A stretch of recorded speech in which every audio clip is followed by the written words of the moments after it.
The Klondike Gold Rush, a time when people went wild over shiny rocks in Canada's Yukon. It was 1896, and thousands of folks from all over the world flocked north, dreaming of striking it rich.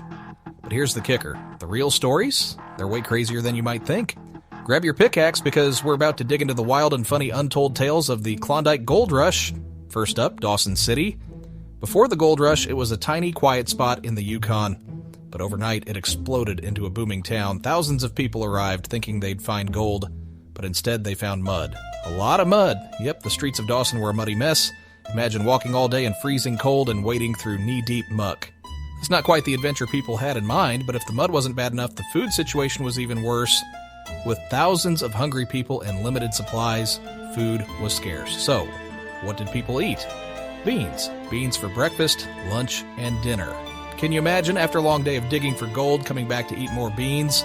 Some tried fishing in the freezing rivers just to break the bean cycle. Spoiler alert, it didn't help much. Oh, and the weather. Brutal.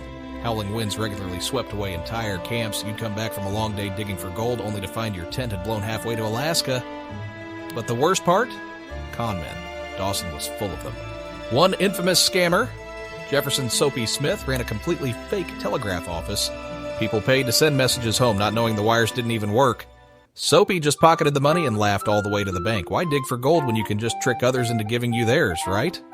But there were still some incredible success stories. One of the most famous figures, Kate Carmack. She helped discover the gold at Bonanza Creek, kicking off the entire Klondike frenzy.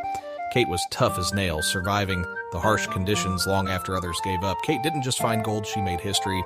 After her husband left her to chase more fortune, she stayed behind, proving that she could outlast even the toughest prospectors, a real unsung hero of the Klondike.